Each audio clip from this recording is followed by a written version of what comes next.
Hello po. Hello mga lalabs. O yan, naging lalabs na guys.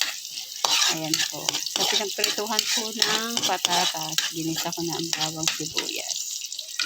Ayan.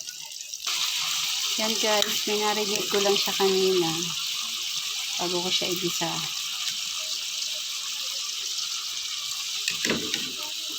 Dito tayo ng kalderetang, pork caldereta, pitada naman yan. Basta yun na yan. Charo. Ayan na siya guys. Gisa lang natin. Kaso patatas nga lang guys ang meron ako. Hindi ako mag-carrots. Basta yun na yan. Ano naman yan. Basta may ulam lang kami. Okay na yan. Ayan. Minarinate ko lang siya sa konting tomato sauce. Konting ketchup. Tapos konting toyo. Yan guys. Yan guys. Lalagay ko na yung pinagbabalan kanina. Kulang siya ng water na kaunti.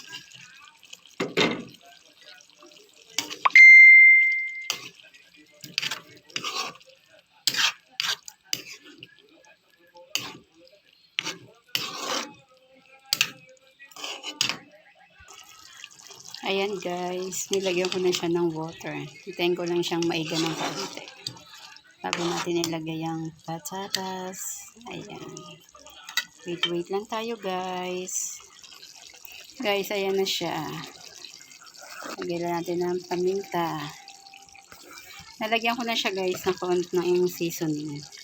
Tapos sugar, brown sugar. Ayan.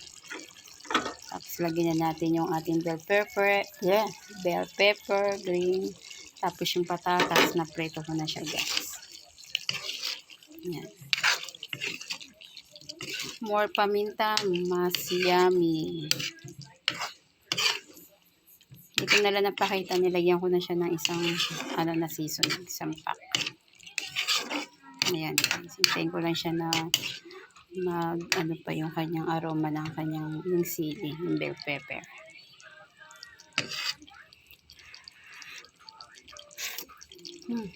Guys, sarap na niya. Kahit kulang yung kanyang lahok, it's okay kasi malasa na siya. Ayan na siya guys. Nakikita niyo. Wow. Tapos malambot na din yung kanyang taba.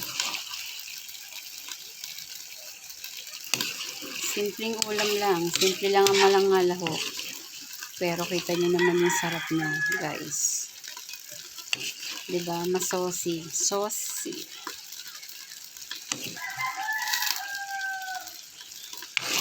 Okay. It's done. Yun guys. Okay pa niya. Yung taba niya, madali na siyang maano.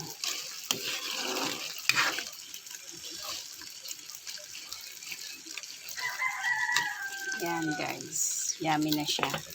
Tapos binilaan sa kabila. Ayan. Nagsangag ako kasi hindi naman namin nakain kayo ng umaga. Nagkutsinta kami.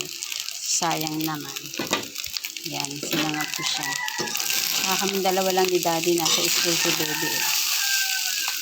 Ayan. Sa mahal ng bigas, may good news. Kailangan natin magtipid. Dapat walang masayang na bigas. Walang masayang na kanin guys. Ayan.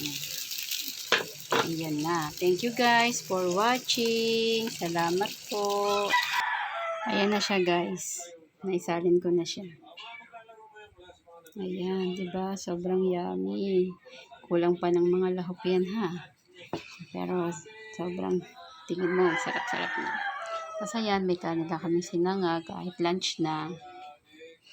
Ayan, thank you guys.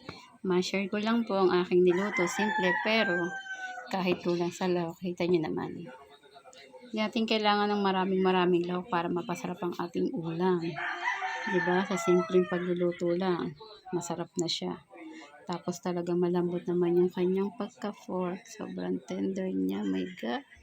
Sarap na yung kinakain nito ni Daddy Bossy. Thank you guys for watching. Happy lunch. Kain po. Thank you po, thank you. Bye, God bless po.